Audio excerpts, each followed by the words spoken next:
happening, Wargamers? Welcome to another hot potato video on the newest reveal for Marvel Crisis Protocol. And AMG has given us Yondu's card, and one of the tactical cards that we can expect in the upcoming Yondu Nova box. So we're going to quickly go over that. I'm going to give you some of my honest first impressions of the card itself. You know what I kind of think about it, and just kind of spitball some immediate takes for it. Remember, guys, if you like this sort of content, hit that like, comment, and subscribe buttons down at the bottom. It doesn't take you any time. It's free to do. Helps out the channel immensely. Or alternatively, you can go to patreon.com/AegisBrandStudios. A couple bucks a month keeps the lights on, keeps content current, allows me to keep doing this. And I can't thank you guys enough for the current patrons out there. Or you can go to iwargame.net. Use code AegisBrand, save 10% on a pre-marked battle map that we use regularly on the channels. Great battle map. It's definitely worth checking out. But you are here to see about Yondu, so let's talk about him. So right off the hop, we have Yondu. He's a 4-threat character entering into the Guardians of the Galaxy roster here. We're seeing a lot of 4 threats, so that's not terribly surprising. Unfortunately, it's more surprising when we see a 3-threat these days. So the big question is Yondu worth that 4 threat? Well, his defenses, he's got 4-3-4 for his defenses. Nothing terribly special there. It's nice to see a little bit of energy defense on him. He is susceptible to physical and mystic attacks, so there is that aspect going for him. Again, nothing really big or fancy to talk about here. As far as his stamina, though, he's 6 and 5, so he's 11 stamina total, 6 on his healthy, 5 on his injured. Again, very standard stamina pool that we're seeing here. It's nothing that's going to be too hard to chew through, nothing too difficult in that regard. So he's not going to be able to take the most punishment. As we'll see, he's a little bit more, he feels a little bit more like a backline skirmisher than someone who's going to be up in the fight a lot of the time. He is a size 2, to be expected, medium movement, again, to be expected. Really, his stat line, there's nothing terribly surprising that we're seeing with Yondu in that particular thing. The big thing I'm going to get out of the way, though, because I know a lot of people were wondering about it, there is no leadership on Yondu. So his entire card's just some attacks, some superpowers. No leadership. That remains Star-Lord's purview in the Guardians of the Galaxy, for better or for worse, but it means the play pattern does stay kind of the same, and it frames everything that is on Yondu's card. So right off the hop, we have the Yaka Arrow, I should say. Range 5, 5 dice, 0 power. It is a builder attack, so power equal to damage dealt. It does ignore cover, which is really kind of nice. Does not get around line of sight, only cover. And this is all instances of cover. So if anything gives you cover, it basically just says, no, don't care. It's going to ignore it. And at range 5, that's actually pretty good, because range 5, that's about 10 inches if I recall correctly. Very easy to get cover at that range. Great for going through superpowered scoundrels and everything like that. So yeah, not too bad. It also has a wild slow trigger on this one. So if you get hit with this one, you get the wild, you're going to slow the character down. At range 5, being able to slow characters down, that's actually kind of cool, because there's a lot of characters that might want to stay off at range before making their own dive into the fight.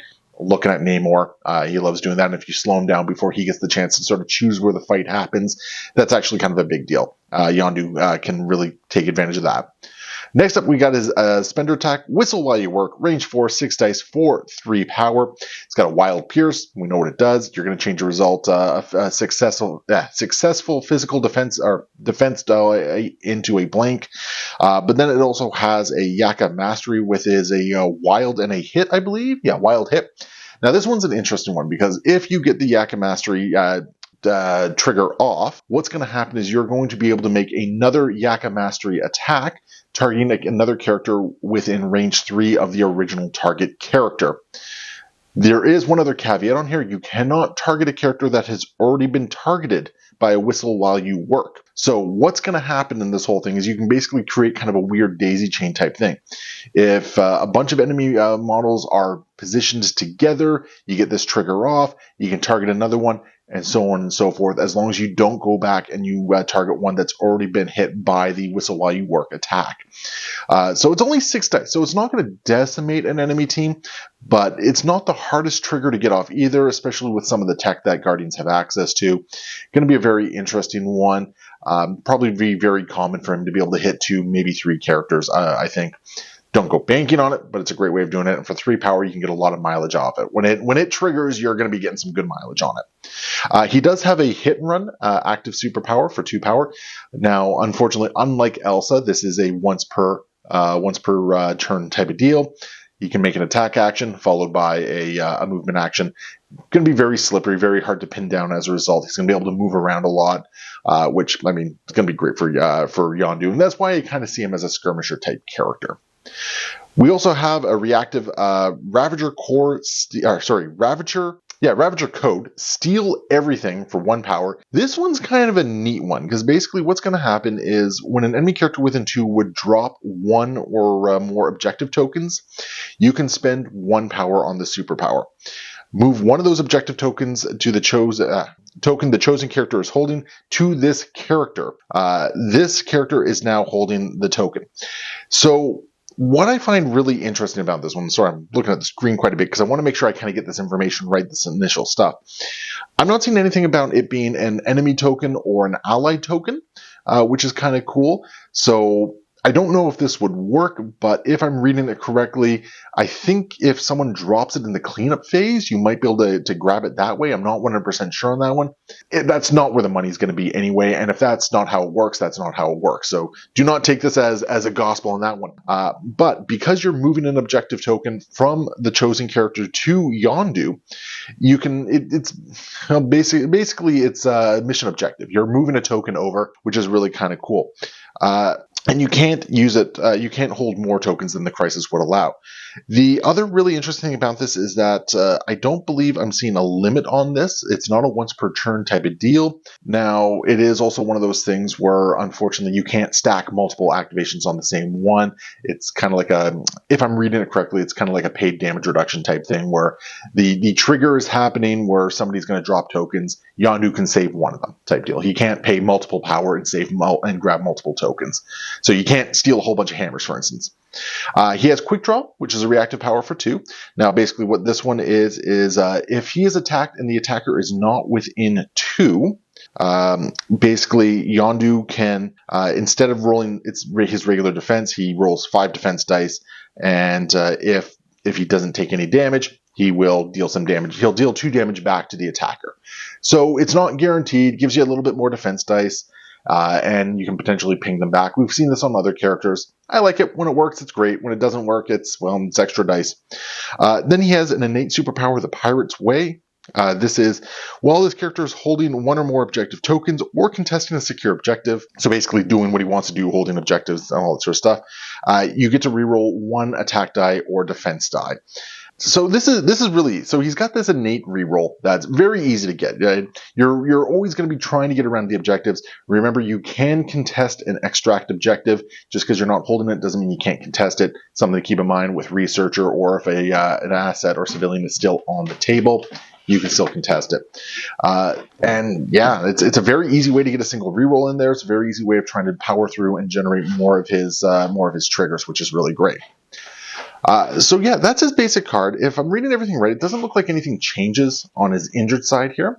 So, that brings us to, where does Yondu exist? Well, I mean, obviously he's going to be really solid in Guardians of the Galaxy. You have access to some really great tactics cards, their leadership giving extra rerolls through Star-Lord's leadership. Really great, just extra ways of giving him those triggers.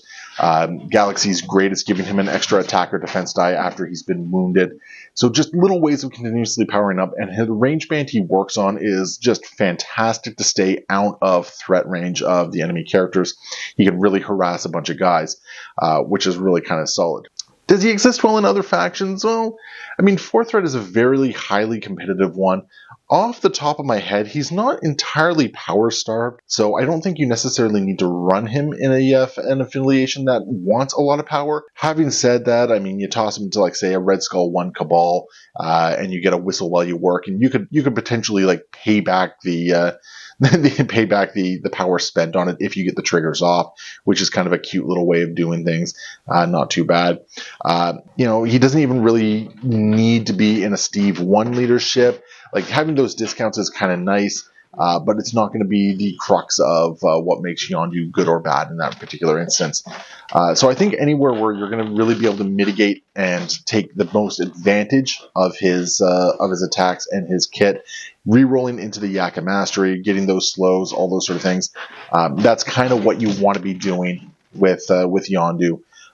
So, I mean, dice manipulation leaderships, reroll leaderships, that's kind of the best way for it. Also, leaderships where you don't necessarily need to be very close to the target because you don't want to have to engage. So, like Daredevil leadership, you probably want to avoid because he's never going to be wanting to get within that range 2 band to take advantage of those rerolls.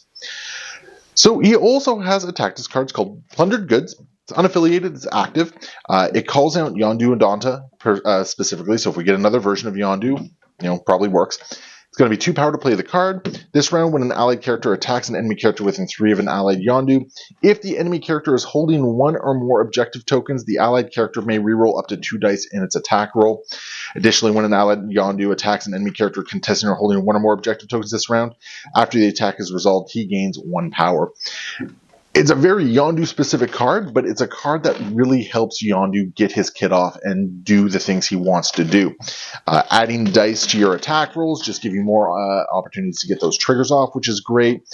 Gaining additional power means that you're going to be able to make use of more of his kit down the road because you're going to open up those venues for it. So I think Plundered Goods is definitely worth having a discussion as to whether or not it makes your squad if Yondu's in it. I think this is really good for him. The only downside is because it's really just Yondu, it doesn't benefit the rest of the team in that particular regard if Yondu kind of fails to do what he needs to do. So all in all, I think Yondu's a very interesting character. He's a nice little skirmisher character. I always really kind of like those. It's more of what the Guardians kind of have. I mean, the Guardians are really, really kind of excelling at ranged skirmishing. They got Rocket. They got Star-Lord, who can really operate nicely at range. They're very easy to splash characters in. So he's kind of coming into a place where the role is already kind of filled. So do you want more skirmishers, or do you want to fill more people up to take it to the front lines? Your Bills, your Gamoras, or your other splashes to make it more interesting. So I do like him. I think he's very fascinating, and I think it's going to be great to see what the competitive community does with Yondu as they figure him out and see what sort of tech he brings to the table in that particular regard.